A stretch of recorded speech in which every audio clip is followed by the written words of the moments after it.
Buenas noches y bienvenidos a un nuevo programa de Hosteltour Televisión, un espacio en el que hoy ponemos el foco en un factor cada vez más decisivo para el turismo, la ciberseguridad. En un momento en el que arranca la temporada alta y se multiplican las reservas online, también aumenta la exposición del sector a amenazas digitales cada vez más sofisticadas. Hoteles, agencias y plataformas se enfrentan a un escenario en el que los ataques ya no son una excepción, sino parte del día a día. Fraudes que suplantan a grandes marcas, robos de datos, ataques a proveedores o intentos de secuestro de información sensible son solo algunos de los riesgos que afectan tanto a empresas como a viajeros. En el programa de hoy contaremos con expertos para entender qué impacto tienen los ciberataques en el sector turístico y, sobre todo, qué medidas son clave para protegerse en un entorno cada vez más digitalizado.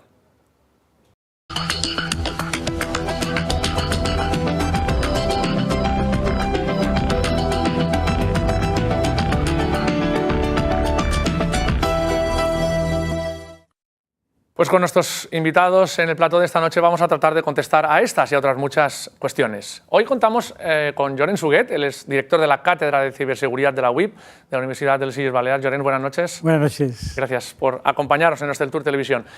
Está también con nosotros María Baeza, ella es la Security Director de Meliá Hotels. María. Buenas noches. Gracias por estar aquí con nosotros esta noche. También está Miguel Reynés, él es el miembro del Consejo de Dirección de RIU y experto en ciberseguridad. También, Miguel. Buenas noches, gracias. Gracias también por acompañarnos. Y Carolina Argente, ella es la directora de ciberseguridad de Willis Towers Watson. Buenas noches, Carolina. Hola, buenas noches.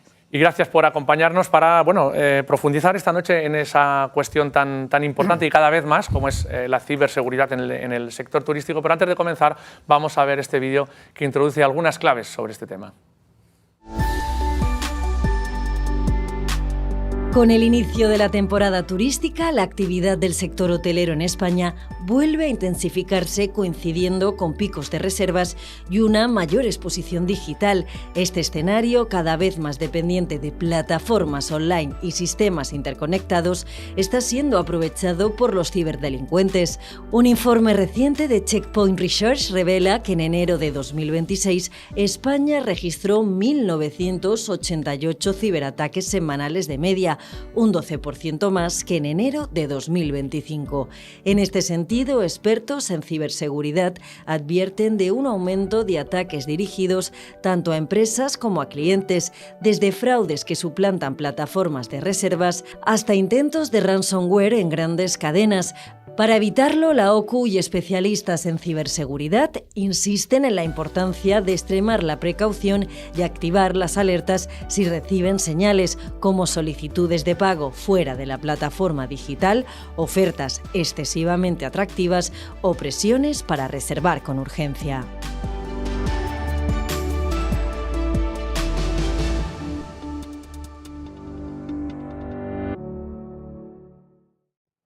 Vemos que son cifras realmente espectaculares, ¿no? Porque cuando hablamos de 1.980, prácticamente 2.000 ciberataques por semana, que es un 12% más que el año anterior, tanto empresas como usuarios particulares tenemos cifras como para preocuparnos. Hay otra que dice que el 98% de las empresas han sufrido ciberataques. Realmente, ahora os pregunto a las empresas, luego profundizamos desde otros ámbitos también, Miguel y María, es una tendencia sin ninguna duda que va cada vez a más.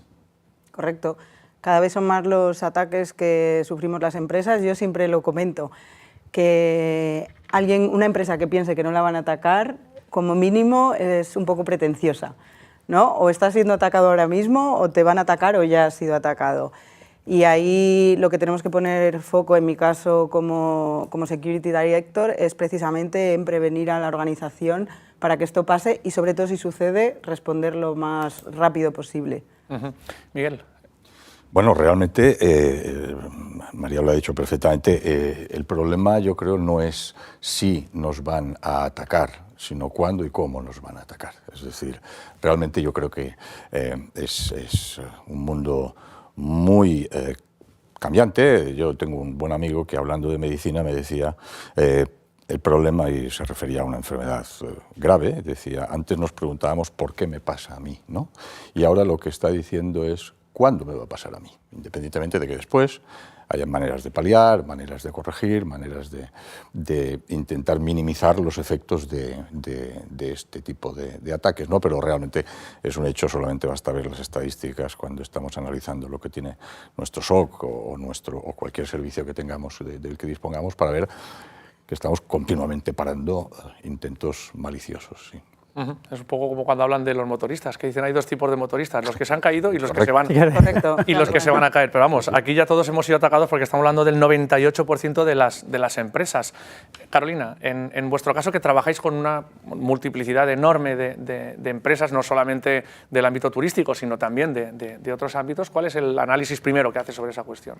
Sí, yo creo que es fundamental darse cuenta que el sistema perfecto no existe, ¿no? Porque económicamente una empresa no puede estar al día 100% y estar actualizando todo el rato para poder llegar a ser totalmente invulnerable, ¿no? Y siempre está el factor humano. Entonces, somos humanos, siempre va a haber el error humano y la mayoría de los siniestros vienen por el error humano, ¿no? Del empleado que abrió el clic que no debía, envió un correo que no debía, con información que no debía, y ahí es donde ya el hacker aprovecha y ataca. También es verdad que muchas empresas pequeñas siempre dicen, no, como yo tengo mis sistemas externalizados, es culpa de mi proveedor, ¿no? A mí nunca me va a pasar nada. O el hacker no sabe ni que yo existo porque soy una empresa de 50 empleados. Y en realidad el hacker más bien aprovecha entrar a empresas pequeñas para ya luego, que son probablemente proveedores de empresas grandes, para ahí llegar al destino final, que es la empresa grande. Profundizaremos en algunas de estas cuestiones que ya apuntas, Carolina, pero habrá audiencia que estará preguntando qué hace aquí un profesor bueno, profesor, ex rector de la universidad, que diriges la cátedra de ciberseguridad, iba a decir de ciberdelincuencia. Bueno, yo en primer lugar, para mí es un placer estar aquí con profesionales que realmente están en el día a día y están en el front-end para intentar evitar este tipo de ciberataques. Mi función siempre ha sido un poco de apóstol de la ciberseguridad. Empecé muy pronto trabajando en temas de criptografía a nivel puro, a nivel matemático, ¿no? Y poco a poco me ha ido llevando a ver un poco la necesidad de potenciar la formación, la educación digital y en particular la educación en el ámbito de la ciberseguridad. Venimos de un programa, que era el programa Cybercamp, que nos ha acercado muchísimo al sector educativo, con personas desde 11 hasta 16 años. Espectacular el resultado. No tan espectacular el tema de la media y pequeña empresa, porque nos ha costado mucho llegar a llegar el mensaje. Nos ha mejorado cuando hemos sectorializado. Hemos hecho jornadas sobre el tema de turismo, hemos hecho jornadas en el colegio de economistas, en el colegio de abogados. En estos casos sí, pero cuando hacíamos algún tipo de intervención a nivel de empresa en general, la asistencia era más bien escasa. ¿Y qué pensábamos? Pensábamos que quizás el razonamiento es el que decían antes, que uno piensa que a él no tiene importancia, por tanto sus datos no van a ser importantes, por tanto no van a entrar. Y lo decía Carolina, pues que no, cualquier persona está sujeta a que realmente puedan entrar a nivel personal o porque es un eslabón dentro de una cadena hotelera o de suministros o de cualquier tipo de actividad, con lo cual la frase que se ha dicho, que el que no ha sido, que espere porque será. Pero vamos, prácticamente nadie puede decir que no lo haya sido, ni particularmente, ¿verdad? Porque estamos cansados de recibir sí. De forma continua. Llorens, dices que empezaste muy pronto. No es que te quiera llamar mayor, ¿vale? Pero desde luego eres el que tiene más experiencia en este plató. Empezaste muy pronto en este tema y Miguel también tiene una larga trayectoria. Lo dices también por lo de la edad, claro. Sí, aunque no peinas casi canas, pero sí. Yo os quería preguntar el recorrido que ha hecho no la respuesta o la concienciación, sino el recorrido que ha hecho el ciberdelincuente en ese sentido, porque se ha sofisticado mucho, y es una pregunta para todos, pero bueno, empezamos por Llorens y Miguel en este caso, se ha sofisticado mucho, ha cambiado mucho y evidentemente siempre va por delante de la defensa, ¿no? Pero en tu caso, Llorens, bueno, que has hecho este viaje tan largo desde la criptografía, como has dicho desde el principio, ¿cómo ha sido la evolución y en qué punto nos encontramos ahora? Bueno, primero era una preocupación a nivel de gran empresa y a nivel de gobiernos, ¿no? Yo estaba trabajando en Bruselas cuando apareció la criptografía de clave pública, que parecía que resolvía todo problema entre transmisión, hablaban de firma electrónica, con lo cual el mundo estaba salvado porque estábamos protegidos, ¿no? Porque teníamos algoritmos matemáticos que eran incapaces de ser hackeados, ¿no? Pero eso ha ido evolucionando porque, como decías antes, el hacker también es una persona espabilada, ha cambiado de ser la persona en capucha que hemos visto antes a ser realmente organizaciones con intereses económicos muy específicos y muy claros, ¿no? Con lo cual, en este momento, ¿qué pasa? ¿Qué rompe? Rompe la inteligencia artificial. El hacker ha entrado a inteligencia artificial en el mismo momento que se están pidiendo que las empresas utilicen inteligencia artificial para protegerse, con lo cual es esta lucha de siempre y, como habéis dicho también, que el hacker va siempre por delante del que se quiere proteger y, de alguna forma, si hay más conciencia a nivel social, también el hacker lo tendrá más difícil para intentar entrar en según qué sector. Aunque profundizaremos en la cuestión de la IA, entiendo que a medida que tanto las empresas como los particulares voluntaria o forzadamente nos hemos ido digitalizando en todos nuestras costumbres y nuestro día a día, porque primero pensamos en el banco, pero luego al final es todo lo que estamos haciendo todo el día continuamente, las compras, las gestiones, nuestra relación con la administración pública. Entiendo que esa digitalización ha ido de la mano del crecimiento también del riesgo, ¿no? Sin duda, sin duda. Y bueno, yo no soy tan mayor como Llorente, pero bueno, seguramente por ahí ando. Y yo empecé trabajando con fichas perforadas y con sistemas... Entonces sí eres mayor, Miguel. Muy mayor, muy mayor. Y con fichas perforadas y con sistemas aislados, sí, seguro. No, fichas perforadas. Si trabajaba yo con fichas perforadas, tú también. Mandando las y con lenguaje máquina. Que estaba en Madrid. Pero fijaros una cosa, que antes los sistemas estaban aislados, Manuel.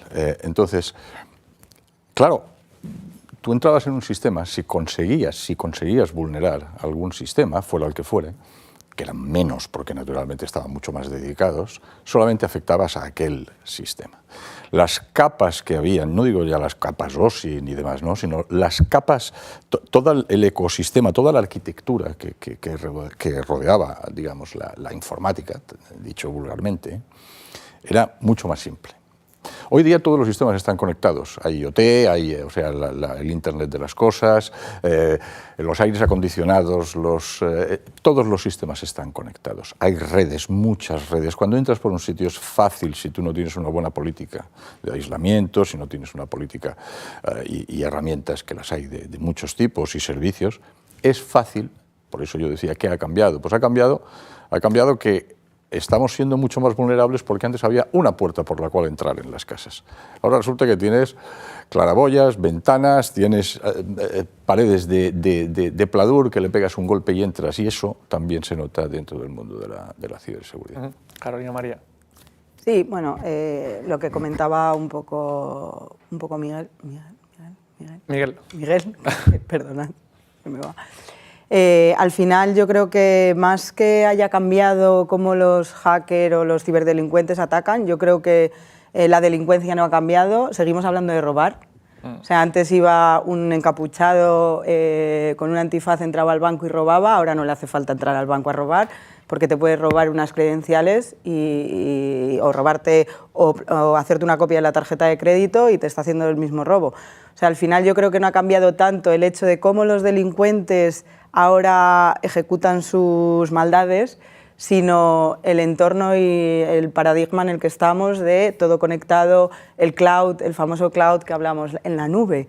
Claro, la nube sí, no dejan de ser obviamente CPDs, como centros de procesamiento de datos, como era antes. Lo que pasa es que ahora, en lo que decía Miguel, ¿no? Antes tú tenías un sistema en tu garaje, ahora tienes sistemas de muchas compañías muy grandes y con mucha información en un procesador de datos, como puede ser cualquier hiperescalar como Amazon o Azure o incluso Google Cloud. Entonces yo creo que no ha cambiado tanto, lo que os digo, el paradigma de cómo se ejecutan, sino que hay mucha más disponibilidad de sitios donde poder ejecutar ese robo, o el hacker tiene una huella digital mucho mayor para, y lo comentabas tú antes, no solo atacar a las empresas, no solo a la pequeña ni a la grande, sino a las personas. O sea, no sé vosotros, pero a mí me han copiado la tarjeta de crédito y me han hecho un cargo de repente desde Estados Unidos, yo estando en España, y he tenido que llamar a mi banco, me ha pasado esto, por favor, y trabajo en esto. Quiero decir que nadie estamos además exentos de que nos pase. Qué reto, ¿eh? Tenía ese hombre. Sí, sí. O esa mujer, ¿eh? Porque por fin tenemos mujeres en... Ah, mira, o sea que aquí sí que te interesa lo del tema de la igualdad, ¿no? Sí, hombre, claro, por supuesto. Y además, bueno, es un tema que en tecnología realmente, no tiene nada que ver con la charla de esta noche, pero en tecnología realmente sí hay una notable presencia femenina, ¿eh? Sí, sí. En el ámbito en el que trabajáis vosotros hay una...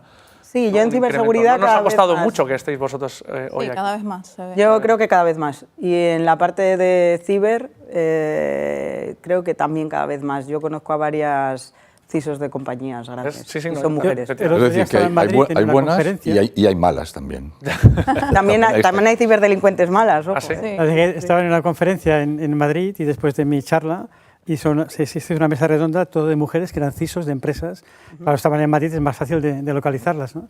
Y estaban de alguna forma diciendo que es muy importante la sensación las actitudes de las mujeres en el tema de la ciberseguridad por el tema No del quería sexto sentido, ¿no? Decían ¿Ah, que- sí? Yo no quería decirlo, pero tienes Bueno, toda la razón. Como yo lo escuché, se lo estaban diciendo, además yo estaba sentado ahí porque estaban ahí y digo, pues muy bien. Y la gente pues reaccionó un poco a esto como diciendo, quizás sí que es importante el sexto sentido porque igual el hacker masculino no lo tiene, ¿no? Es decir, entonces sería un poco es una todo el tema de debilidad. género con el tema de... Solamente nos falta tener ciberdelincuentes femeninas con ese sexto sentido. Entonces ya ahí Entonces ya la es repanocha. arma letal. Sí, sí. Carolina. Bueno, yo creo que también hackers femeninas hay también, ¿eh? O sea que no solo CISO femeninas, sino hackers también. Volviendo al tema de que ahora con la digitalización tenemos más, somos más vulnerables, también es el tema de los proveedores. Y el año pasado lo vimos, ¿no? Con estos ataques de nubes, proveedores súper conocidos a nivel mundial, empresas americanas que de repente han sufrido un ataque y tienes a 400 clientes afectados al mismo tiempo, porque todos se conectaban a esa nube y no solo son ataques de hackers, ¿no? Porque tendemos a pensar que todo es ransomware, virus, pero también puede haber un fallo técnico, un error de programación, un error haciendo una actualización de un software que hace que se caiga todo el sistema. O sea que también ese punto es importante también, ¿no? Que siempre tendemos a hablar solo de ransomware. Pues precisamente por eso os lo quería preguntar. Si quieres, Carolina, profundiza un poquito más y luego también el resto. Esos casos concretos en el sector turístico. Lo que pasa es que también dentro del sector turístico es cierto que no es la misma casuística la de una gran compañía hotelera como puede ser la de una pequeña agencia de viajes o como pueda ser una OTA con una presencia global, ¿no? Pero ¿cuáles son los casos desde tu perspectiva que trabajas, ¿no? Y que de hecho creo que habéis puesto también en marcha un proyecto para llegar a la pequeña empresa? ¿Cuáles son las casuísticas más habituales con las que os encontráis a la hora de luchar contra esos casos? Pues bueno, nosotros principalmente las empresas pequeñas, bueno, nosotros como somos brokers de seguros, vendemos el seguro de ciberriesgo, pero también es porque el seguro es una forma de mitigar la pérdida, ¿no? que vas a sufrir. Entonces tienes dos opciones, o sufrir la pérdida 100% tú solo o tener un seguro que a lo mejor mitiga un poco el monto total de... Dando por hecho que te van a atacar y que vas a necesitar, pero en el paso previo, ¿cuáles son los casos con los que más a menudo os encontráis? Pues nos encontramos muchos casos de error humano, de que fue un empleado el que a través de su móvil personal pues al final accedía al sistema de la empresa y el hacker aprovechó y entró, o casos donde el proveedor accede al sistema y espera a que tú te conectes al sistema para ya acceder y robar datos. O sea, una suplantación de identidad, ¿no? Pero yo veo que lo principal en el sector hotelero es que cada vez almacenan más datos, ¿no? Y ahora con la nueva legislación en España pues se piden más datos, dónde viven, DNI, números de teléfono, pasaporte, y claro, son datos que son muy jugosos para el hacker, ¿no? Tarjetas, porque roban esos datos y luego los venden en el mercado negro. Carolina, ¿y el caso del empleado insatisfecho o que ha sido despedido, que se puede llevar las claves, se puede llevar no sé qué? Esto también... Sí, también hay empleados malintencionados. De hecho, cuando yo empecé en Willis hace 20 años, me acuerdo un caso de un empleado de IT que lo iban a echar y como sabía que lo iban a echar, programó para que se cayera el sistema justo el día que Recursos Humanos le dio de baja. Y lo tuvieron que llamar para volver a restablecer el sistema. caramba. Dejo una pista muy clara. Total. Bueno, en este caso son caídas, pero yo no puedo estar más de acuerdo con Carolina, que no solo en el sector turístico, sino en cualquier sector, creo que es fundamental el error, no tanto, bueno, sí, el error humano o el despiste. Lo que decíamos antes, ¿no? Llega un correo electrónico o te llega un SMS, un smishing al móvil, con un link, pinchas y ahí estás vendido. Y yo no sé si Miguel estará de acuerdo conmigo, pero por muchas herramientas que tengamos, mucha protección que pongamos, si al final llega alguien, le da un clic a un link, lo que tenemos que hacer es ser capaces de responder, detectarlo súper rápido y responder más rápido aún. Porque yo creo que es el principal foco o entrada. Es muy importante la cultura dentro de la empresa y de enseñar a los empleados, hacerles pruebas de anti-phishing, para que sepan que cuando reciben un correo sospechoso ya ellos puedan identificar que a lo mejor ese correo no es verdad o es falso.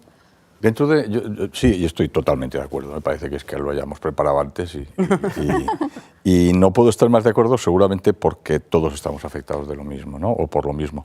Dentro del plan estratégico que yo presenté, yo mismo defendí y que fue aprobado en el comité de dirección en mi empresa de ciberseguridad, habían 3 capas, ¿no? O habían 3 grandes pilares. La seguridad por capas es uno, que ahora brevemente lo comentaré, el SOC o el servicio de monitorización continua y de correlación de eventos es otra, y la tercera es lo que los ingleses le llaman el Zero Trust, el Cero Trust en castellano. Esta última yo diría que es muy importante, no solamente el ir poniendo distintos tipos de seguridad, pues desde la capa más física, la red, la persona, las aplicaciones, etcétera, etcétera, como podría ser el primer pilar, o el segundo, que sería pues tener empresas o tener sistemas que son capaces de correlacionar pues eventos que de repente pues empiezan a recibirse muchas más visitas a la web de las que realmente son habituales o cosas de ese estilo, sino que el tercero también es muy impopular, es decir, los departamentos de ciberseguridad en las organizaciones son muy impopulares, porque son como los policías, todo el mundo quiere estar seguro, todo el mundo quiere no sufrir ataques o sufrir los perjuicios de la delincuencia, pero nadie está dispuesto a pagar por poner contraseñas seguras, quitar los papelitos de las recepciones, señores, poner dobles factores de autenticación en los móviles para que efectivamente, porque todo eso son trabas y todos lo estamos sufriendo, ¿no?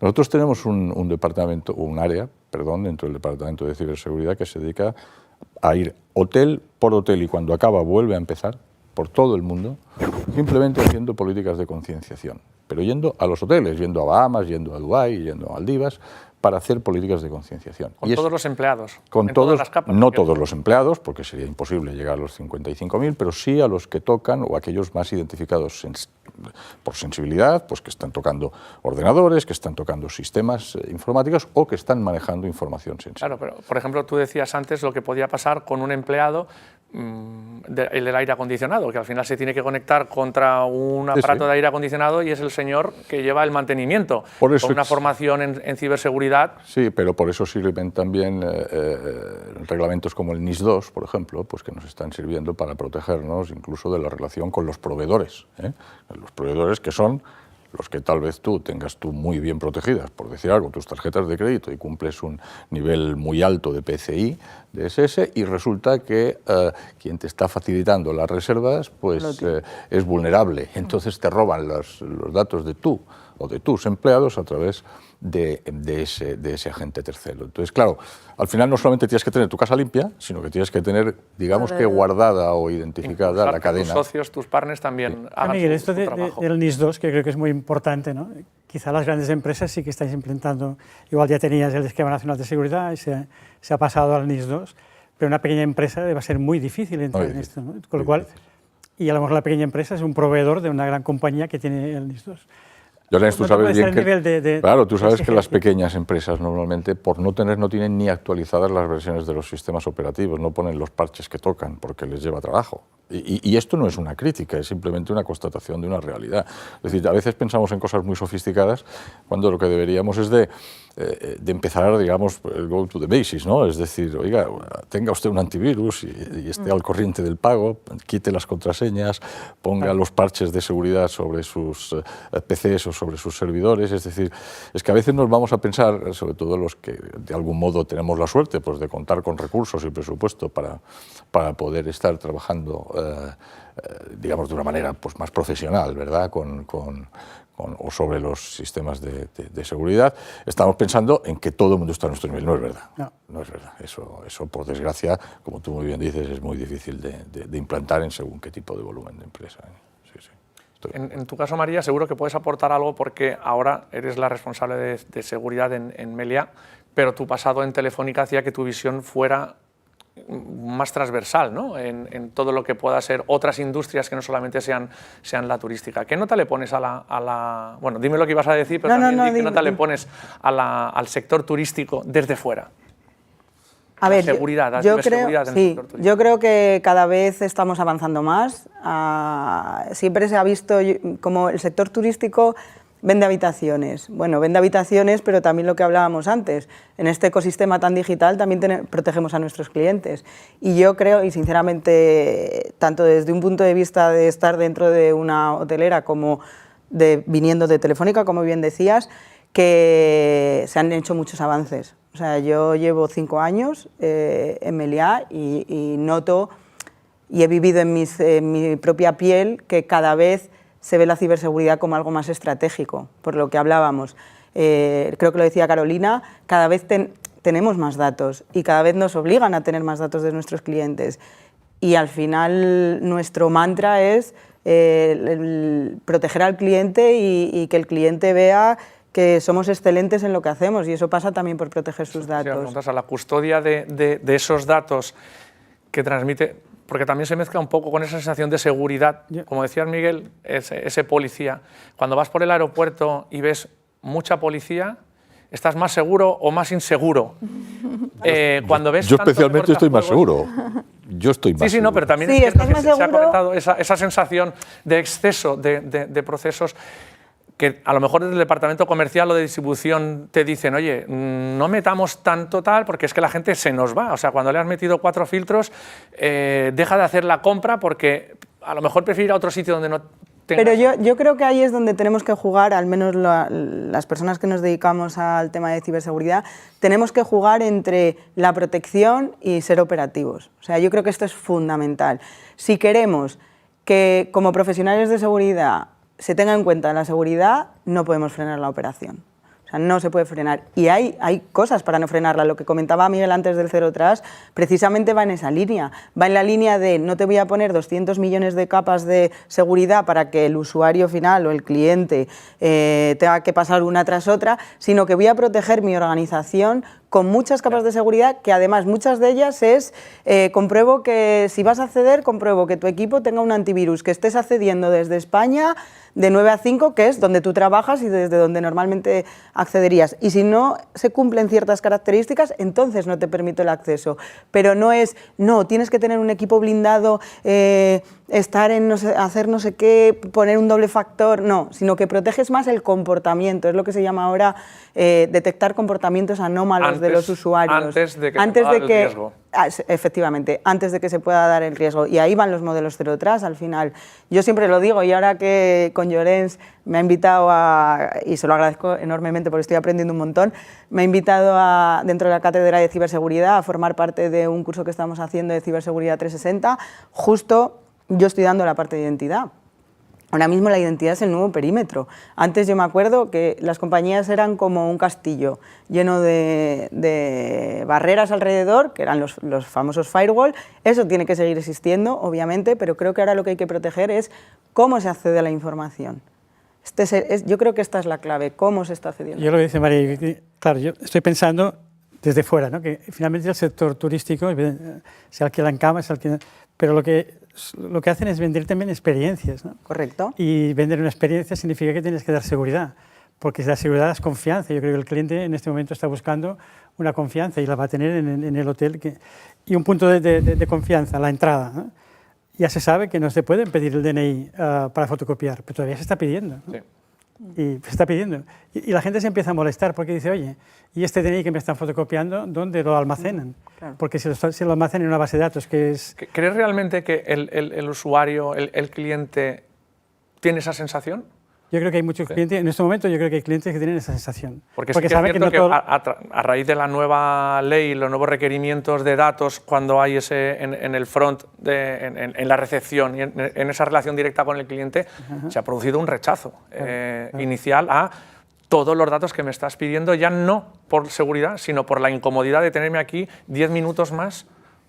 Yo el otro día estuve en un hotel que lo que hicieron, me pidieron el DNI, me giraron la pantalla y yo vi los datos que cogían para almacenar. Esto es lo que estamos obligados a hacer, Claro, efectivamente. Pero en este momento no todos los hoteles te ofrecen este servicio. Y eso sí que te da confianza, ¿no? Porque claro, tu DNI es muy personal y bueno, María dice, está trabajando en la identidad, tenemos nuestro DNI repartido por todo el mundo. ¿Vale? Eficiencia versus seguridad y Exacto. cumplimiento normativo, ¿no? Es decir, yo diría que hay distintos tipos de, ¿no?, como dicen los ingleses, constraints, ¿no?, de restricciones, ¿no? Por un lado, efectivamente, queremos estar seguros de que podemos desempeñar nuestra función. Es decir, yo pienso que los departamentos o las áreas de IT, de tecnología o de informática o como le queramos llamar, para los no técnicos, estamos para poder garantizar que no somos un freno para el negocio. Eso es lo primero. Para garantizar que no somos un freno para el negocio, tenemos que poner ciertas normas, nos vienen leyes, nos vienen, ¿verdad?, de distintos estamentos, de Europa, de españolas, pues en este caso también pues, pueden haber baleares, o transposiciones, en fin, hay que cumplirlas. También tenemos que tener nuestras políticas para poder garantizar, pero todo con un único objetivo. ¿Cuál es el objetivo? El de garantizar que la operación se puede llevar a término, es decir, yo pienso que si tuviera un único euro que poder invertir dentro del departamento de tecnología, lo pondría en seguridad. Es decir, ¿por qué? Pues porque lo que tengas, tenlo, pero que funcione. De nada te sirve gastarte el dinero en un coche o en una casa y no poderla utilizar. Y ese es el principal objetivo. Entonces yo lo pienso, la información es el nuevo valor, es el oro de hoy. Fijaros que antes, acordaros que antes íbamos a un banco y tú si no llevabas la libreta, como somos mayores lo podemos decir. Yo soy joven y he usado alguna cartilla. Todos. No sabíamos qué dinero tenías. No me dejaba la cartilla. Hoy día el dinero que podamos tener, las acciones, lo que sea, además normalmente está en la nube, algunos en programa COBOL todavía, lo cual me da más tranquilidad, pero en fin. Y lo que quiero decir con ello, y para no alargarme, es la información es el activo, es el valor, es el oro. Realmente es el activo de los hoteles hoy en día, porque ya ni siquiera muchos son dueños del edificio.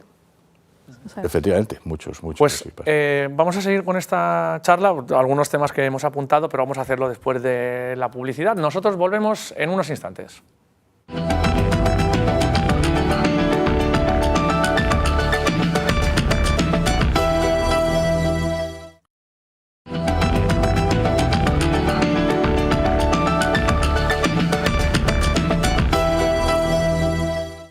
Seguimos en Nosteltour Televisión hablando de ciberseguridad, una cuestión muy interesante, pero que realmente también tiene que complementarse, como decía Miguel Reynés, con el negocio. Y el negocio y del negocio. Nos va a hablar ahora las 2 píldoras de datos que tenemos a continuación. En primer lugar, la que nos trae Camila Pérez, la Product Director de Travelgate X, que nos va a hablar de las perspectivas para el verano.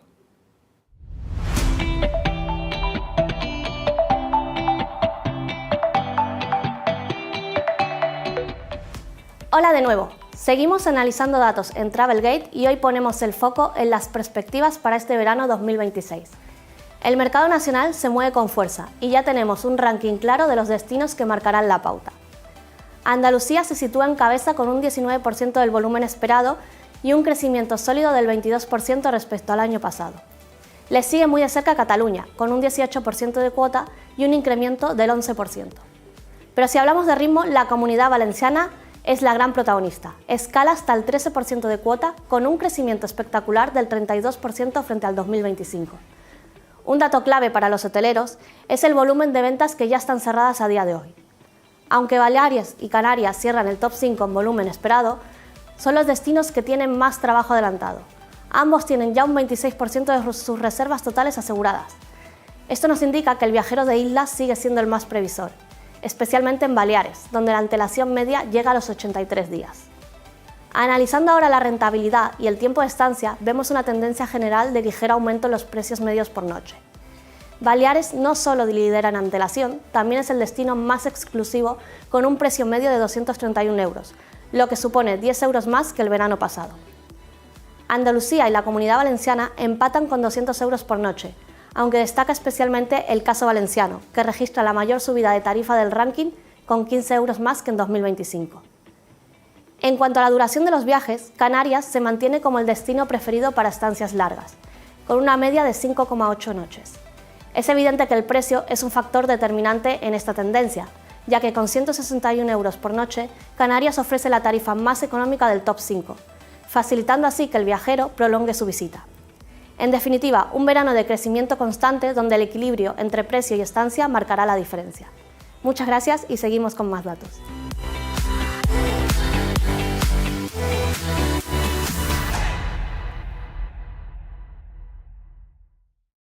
Pues gracias a Camila y ahora vamos con Javier Soriano, el CEO de Conetix, que nos va a dar unas actualizaciones sobre el comportamiento de la demanda.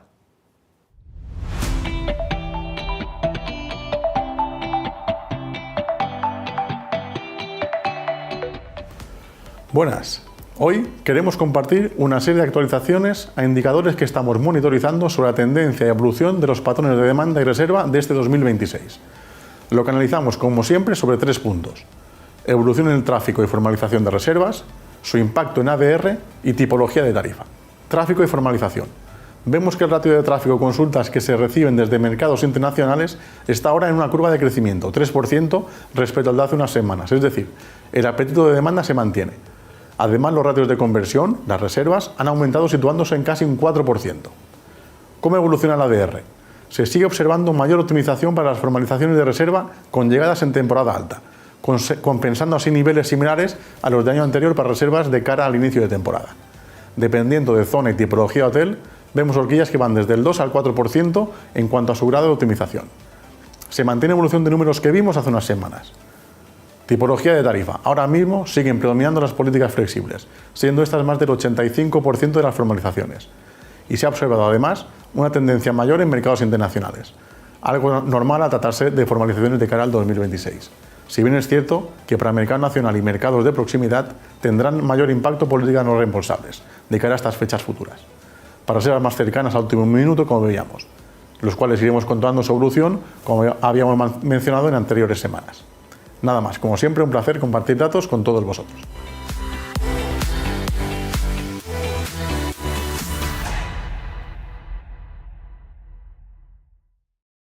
Pues como hemos visto, hablamos de comportamiento de demanda, de perspectivas, de negocio en definitiva, pero para que todo eso funcione con seguridad tenemos que tener ciberseguridad, que es al final mucho de ese negocio está yendo, una gran parte del negocio a través de canales digitales, y de ciberseguridad es de lo que estamos hablando aquí esta noche.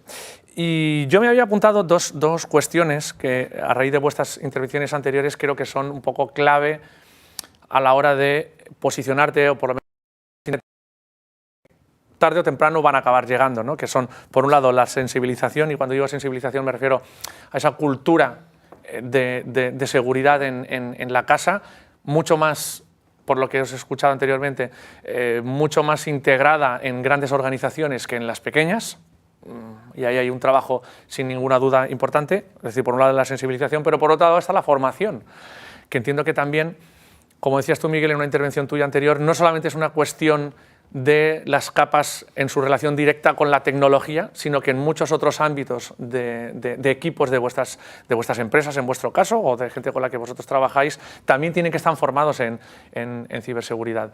Llorens, si quieres hablarnos un poco también, antes de que el resto podáis aportar también lo vuestro en ese papel de la formación, vosotros vais a poner en marcha ahora un evento para finales de este mes aquí en Baleares, ¿verdad? En Mallorca, Llorens, sí.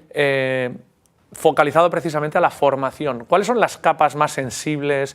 ¿Realmente las empresas están abiertas y están sensibilizadas, valga la redundancia, con esta cuestión, o todavía está costando un poco que se vea? O hasta que no te pegan la primera no dices, pues sí, tendría que haberlo hecho. Como te he dicho antes, que nuestra experiencia con el programa anterior, que era Cibercam, antes de la cátedra, el tema de la empresa fue duro intentar esta línea de sensibilización, ¿no? Y de concienciación de la importancia de la ciberseguridad.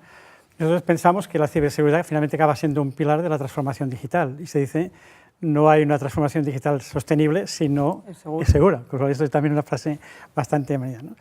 Y entonces para el día 24 de abril estamos organizando, si es posible, la Escuela de Hotelería de las Islas Baleares, una jornada durante toda la mañana donde participará INCIBE, que INCIBE es el Instituto Nacional de Ciberseguridad, que tiene un poco todo ese tipo de datos y va a explicar un poco el estado del arte y las estrategias de ciberseguridad, en particular en el sector turístico, porque hay esta asociación donde está Meliá, está también Iberostar, está Río y está Barceló, que de alguna forma ISAC están intentando transferir, si lo consiguen o no, información, experiencias dentro de la ciberseguridad. Luego habría una charlita sobre el tema de la implantación de la ciberseguridad en el sector turístico especializada en temas de Lens y del NIS2, pensando también en pequeña empresa, no en grande porque ya lo tenéis, ¿no? Y luego hay un SOC aquí en Mallorca, INTEC, que también yo creo que está dando un buen servicio a nivel de empresas, que también es poco conocido en Baleares y es más casi más conocido afuera, pero él también hará un poco la monitorización de alertas y respuesta ante ciberincidentes en hoteles. Habríamos una paso, luego habría una empresa, es Veolia, que esta empresa Veolia es la que compró Aguas de Barcelona y están especializadas en tema de agua, en tema de energía y tema de residuos, que hablaría un poco de la ciberprotección en la cadena de servicios y supongo que hablarán específicamente del caso del agua, que es el que están llevando aquí en Baleares. O sea, ataques a través de los proveedores de agua. Claro. Bueno, al final es lo que hablábamos antes de Internet de las cosas. Pero por poner un ejemplo, sí. Cuando hablas del Internet de las cosas, ¿cómo te entra un ciberdelincuente por...? Si tienes algún sensor, por ejemplo, que te permita ver si el agua está fría, caliente, abrir, cerrar, si tienes un sensor y ese sensor está conectado a Internet, ya es foco para un ciberdelincuente. Fíjate que Si queríais sensibilizar al sector, creo que con estos mensajes lo estáis sensibilizando bastante. Y mucho que se puede asustar, porque las posibilidades son infinitas. Tú imagínate que tú lo que haces es que, por ejemplo, nos pasa continuamente en las empresas turísticas que proveedores quieren controlar, y controlar significa gobernar, significa pues vigilar desde niveles de pH no lo sé, de las piscinas o clorado del agua o lo que queramos decir, el aire entradas y acondicionado, salidas de edificios. y para eso están conectados desde fuera. Claro, ¿qué pasa?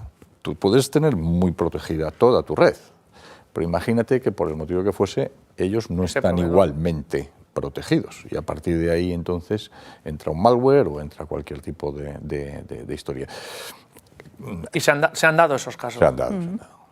Y es robo de datos. Bueno, al final robo de datos, denegación puede ser cualquier cosa. Sí, puede ser cualquier cosa. Incluso que la factura salga mucho más alta ese mes porque el hacker se ha derivado de, o sea, se ha anexado a la electricidad del edificio para hacer cripto, por ejemplo. Es sorprendente los malos, cómo afinan. Y luego tenemos una cosa interesante, que es una empresa muy pequeña, se llama Caos, que va a hacer una especie de ponencia taller sobre técnicas de hacker en hoteles. Buen nombre. El nombre es bueno, sí. Caos. Sí. Y para mí la estrella, que va a ser un poco finalizar la jornada con una mesa redonda como esta, pero con los CISOs de los principales cadenas hoteleras de Mallorca, pues estará Meliá, estará Riu, estará Barceló, estará también Iberostar, con lo cual pienso que va a ser una forma de poner al día las personas que vengan, que no tengan tanta información, acabarán con esta información que podáis trasladar. No sé si como cadena hotelera en particular, pero si en el conjunto ver un poco cómo se está trabajando y sobre todo cuáles un poco las expectativas de futuro de la ciberseguridad. Y para acabar, yo casi no hablaré más, me gustaría diferenciar, porque es un tema académico, el tema del hacker, ¿no? El hacker por sí no es malo, hay que diferenciar el hacker del ciberdelincuente, ¿no? Entonces, en nuestro ámbito estamos diciendo, oye, que el hacker puede María ser bueno. sonríe como si ella fuera hacker. No sonrío como si fuera hacker, es que yo tengo un hacker en el equipo y él cada vez que va a dar una charla dentro de la empresa siempre dice lo mismo, que el hacker no es malo. Exacto. O sea, el hacker no es malo, yo soy hacker, no es malo. El cracker es malo, el hacker no es malo, el ciberdelincuente. Entonces me he reído por eso. Y la pregunta al hacker bueno es decir, ¿y por qué estás en el lado bueno? Dice, porque en el lado malo ganaría más, pero no dormiría tan bien. Claro. Con lo cual está bien, ¿no? Puedes ir- Bueno, esto suele pasar. Bueno. Óyeme, ahora que hablamos de turismo también, esto suele pasar, pues no lo sé, pues con policías y narcos y cosas de ese estilo que nos llevarían a un sitio muy efectivamente. Lo del hacking ético, estamos obligados además, estamos obligados continuamente a hacer catas, estamos obligados a fastidiarnos a nosotros mismos, por supuesto sin matar, como digo yo, con espadas de las que no pinchan. Sí, hasta llegar hasta el punto en el que podrías matar sin pegarle O sea, a digamos, la estresar el sistema, ¿no? Como Estresar, intentar tanto lo que sería externo como interno, a veces lo hacemos también desde dentro de la propia organización, es decir, meter a alguien, como somos bastantes, al menos en mi empresa, pues a veces llega alguien que no sabes quién es. Y ese resulta que es un hacker. Y es un hacker que hemos contratado para que efectivamente intente pues, demostrar qué vulnerabilidades tenemos, etcétera, etcétera. O sea, del mismo modo que tenemos el Mystery Guest para Pues sí. catar el Sí, servicio, es lo tenemos mismo, también es lo ese mismo. hacker para catar el... Así es. ¿Qué pensáis cuando salen estas noticias? No noticias o una filtración, porque a esos niveles hablamos de grandes, muy grandes empresas, como pueda ser recientemente alguna de las de grandes proveedores de energía o grandes que tienen que lanzar un mensaje a sus clientes diciéndole hemos sufrido un ataque, sus datos están seguros, pero tenemos que comunicarles que hemos sufrido un... Pensamos lo primero es que a nadie le gusta decirlo, pero si lo has sufrido estás obligado a hacerlo. Es decir, lo primero es que estamos obligados, estamos obligados a comunicarlo además a través de determinados canales, etcétera, etcétera. También está en tu beneficio que se enteren por ti, a que se enteren por prensa. Porque Yo iba a ir ahí, Carolina. Yo creo que ya no es una obligación tanto legal, que la tenemos, o regulatoria, sino que creo que es una obligación ética. O sea, decirle a un cliente desde tu punto de vista, oye, he sufrido un incidente, me ha pasado esto, creo que ganas mucha más confianza que la que pierdes si se enteran por fuera. O sale de repente en las noticias si no eres tú el que está explicando. Y aparte, que seamos realistas, cuando tú eres el que explica el mensaje también lo controlas lo que se va a decir y lo modulas. Perdón. No, estoy totalmente de acuerdo contigo. Lo modulas, lo controlas y de hecho estás obligado, pues tanto por vía reglamento o leyes, pero también por un tema de negocio. De hecho, cuando eso pasa, yo creo que la gente lo que acaba es intentando conocer cuál ha sido el daño real, es decir, hasta dónde ha llegado. A todos nos ha pasado que hemos recibido comunicados, además siguiendo los protocolos tales como están establecidos, de compañías aéreas, por ejemplo, últimamente, en el cual te están diciendo sus datos se han visto comprometidos, pero se ha visto comprometido esto, y no esto. Y no los datos financieros. Y entonces tú ya te quedas un número de tarjeta o datos financieros. Solo el código IBAN y no, o a lo mejor estaba encriptado y no pueden, con esa información no pueden llegar a nada. Se puede aprovechar para convertir ese mensaje en un mensaje positivo, es decir, nuestros sisteros han actuado correctamente. Y sobre todo darle la herramienta al que le han dado los datos, que al final no deja de ser el cliente, para que tome sus propias decisiones. Quiero decir, si lo que comentaba Miguel, si a mí me llega un correo y me han llegado, que yo ya estoy por ponerlos en Instagram, poner ahí mi ficha pública y ya está, y así no la tienen que robar en ningún sitio. Pero si a mí me dicen han robado tus datos y han robado esta cantidad de datos y tarjetas de crédito, yo lo siguiente que voy a hacer cuando vea eso es levantar el teléfono a mi banco y cancelar mi tarjeta de crédito. Si no lo sé, no lo puedo hacer. En riesgo. Entonces, al menos me deja a mí el poder para tomar la decisión sobre los datos que me han robado. Yo creo que aquí hay un ejemplo muy interesante que ocurrió hace poco, igual es el que se refería a Miguel, que fue el caso de Europa. Lo comunicó y, por ende, también la Caixa o CaixaBank automáticamente a sus clientes les informó y casi les invitaba a que cambiaran de tarjeta, ¿no? O sea y esto da tranquilidad. Si se ocurre y hay una reacción rápida, entonces yo puedo confiar con estas empresas. Porque el cliente generalmente ya estamos concienciados, o los clientes ya estamos concienciados de que esto, si no es por un sitio, porque nos llegan SMS, porque nos llegan correos electrónicos en los que lo estamos viendo continuamente. Una pregunta casi ya para terminar, que lo avanzaba Llorens en la primera intervención. El papel de la IA, que casi cada tertulia que hacemos acabamos hablando de ella, porque en todo interviene, y entiendo que en este caso es una herramienta muy peligrosa, mal utilizada, y lo está siendo, ¿verdad? Pero también en el lado bueno, en el lado brillante de la balanza, también está siendo una herramienta de defensa. ¿Dónde estamos con la IA, Carol? Pues yo pienso que, bueno, hoy en día todo el mundo habla de la IA, en todas las empresas han implementado Copilot Y es como que dices, bueno, si no aprendo de la IA, dentro de un año no tengo trabajo, ¿no? Contratarán a uno más joven que yo que sepa más de IA que yo, ¿no? Pero sí es verdad que, y lo dicen, que muchas herramientas antifraude que hay con IA, esas mismas herramientas las utilizan para hacer los fraudes. Entonces es como un ciclo vicioso, ¿no? ¿Hasta qué punto estoy en la tecnología y en la innovación, pero luego también esa tecnología se puede volver contra ti, ¿no? Porque del mismo modo que está aprendiendo a poner defensas, está aprendiendo a Saltárselas. saltarlas, pero al mismo tiempo que las salta, está aprendiendo a evitar que las salten, sí, ¿no? sí. No lo sé, pregunto, ¿eh? Sí, Vosotros es que los como especialistas en se esto. retroalimenta. Sí, referente a la IA, yo quería decir un par de cosas, ¿no? Lo primero es que no podemos estar en contra de la IA, puesto que no es el futuro, es la realidad, ¿no? Es decir, hay cualquier tipo, cualquier tipo no diría, pero bueno, la gran mayoría de procesos hoy día se ven afectados o se ven por lo menos cuestionados por utilizar LLMs o lenguajes large model de estos, ¿no? Suplantación de identidad del CEO. Antes había un mail que decía soy el CEO. Mi caso sería, da igual, el presidente de la compañía y te pido que me hagas una transferencia porque estoy en no sé dónde, tal. Esto era antes. Hoy día, con herramientas gratuitas y sin tener absolutamente ni idea, cogemos, copiamos la voz de ese mismo CEO, sacamos una imagen de cualquier foto pública que está circulando por la web y montamos un vídeo en el cual se está dirigiendo a ti. Y lo que es más fuerte, en según qué casos, ni los propios peritos judiciales son capaces de llegar a identificar si es un vídeo fake o no es fake. ¿Qué quiero decir con eso? La IA está en una videollamada contribuyendo, te están dando una instrucción financiera. Por supuesto. Y está interactuando contigo. Te están enviando un vídeo en el cual te están diciendo, oye, mira que estoy queriendo, necesito esto. Y es tan real que es muy difícil saber si es IA o no. Hay gente que cuela, ¿no?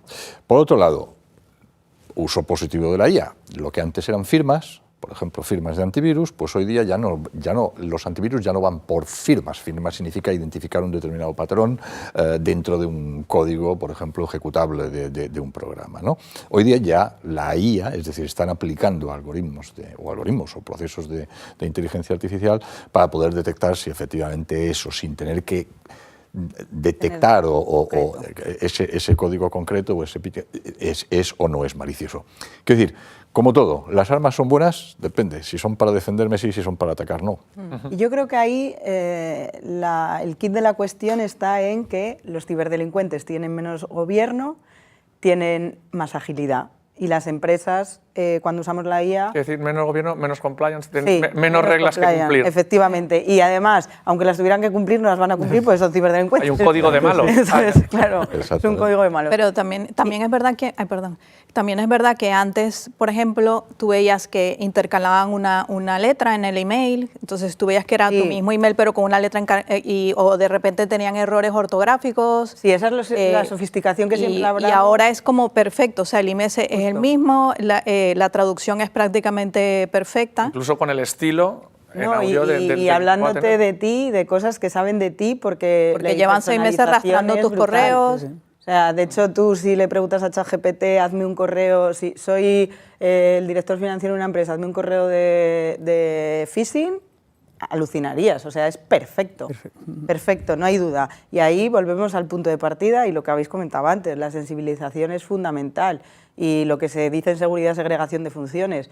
Yo muchas veces lo digo, sí, es verdad que te pueden mandar un vídeo haciéndose pasar por el CEO y pidiéndote que hagas una transferencia, pero ¿a quién se lo estás pidiendo? Porque muchas veces se lo están pidiendo a un recepcionista, que dices, ¿en serio el CEO te va a pedir a ti que hagas una transferencia? Qué mal estamos, ¿no? O sea, es un poco raro, sí, claro. Cuanto menos. El tema de urgencia, súper importante, si es házmelo ya, salvo que estés, no sé, secuestrado y con una pistola al cuello, no te va a decir, házmelo ya en este momento. O el viernes en la tarde cuando no hay nadie. Justo. O sea, hay ciertos mecanismos... Pero puede haber incluso códigos de seguridad, ¿no? Correcto. Usar códigos de seguridad. Vale, sí, hago la transferencia, dime el código.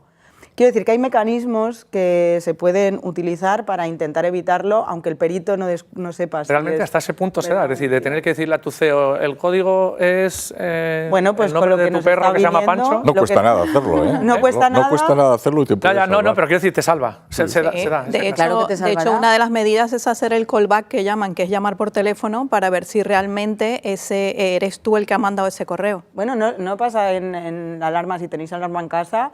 Sí, Tú sí, código de seguridad, lo doble. primero que te preguntan es código de seguridad. El mío es tanto, el tuyo tanto. Y ahí sabes que estás hablando con ellos. Bueno, es algo súper sencillo. ¿Sabes realmente que estás hablando con ellos o que te han Bueno, a ver, hackeado el código de seguridad también? Ya, pero ahí ya se meten muchas derivadas. Ya. No, es que puestos a sospechar ya sospechamos de... Bueno, para Eso eso ya nos quedamos enterrados en casa. eso ya es como lo de la duda metódica de Descartes, ¿no? Es decir, ahora ya nos estamos hasta cuestionando si efectivamente... A ver, tenemos que intentar también tranquilizarnos un poco. Yo diría un mensaje de una cierta tranquilidad. Si pones los mecanismos y si pones las herramientas, yo creo que como mínimo estás mucho mejor que los que no las tienen. Correcto. Eso es. El que tiene alarma en casa está mejor que el que tiene las puertas abiertas, ¿eh? Correcto. Sí. Llorens, terminas en 30 segundos. Pues yo un mensaje final, que es un poco el resumen. Es mejor prevenir que curar, también en seguridad como en medicina. Pues Con inteligencia o sin inteligencia. muchas gracias, Llorens, María, Carol y Miguel. Ha sido un placer teneros aquí esta noche. Creo que la tenemos la tertulia como mínimo un poquito más sensibilizados. Luego ya habrá que pelear por el presupuesto para que lo sé. Pero bueno, cuando le pongas un ejemplo de esto, yo creo que sensibilizan ellos incluso Sí. un poquito más. No, El día que le no enseñes cuesta defender eso, ¿no? un vídeo, ¿verdad que no? No cuesta. Le enseñas un vídeo de otro CEO pidiendo eso. Pues nosotros nos despedimos aquí esta noche, pero no será hasta la semana que viene, en este caso, sino hasta después del verano, que aunque parezca que es muy largo, ya ha terminado la temporada de invierno de Hosteltour Televisión, nosotros nos despedimos, será entonces cuando volvamos a tratar temas de actualidad, como pueda ser este. Hasta entonces, muchas gracias por su atención.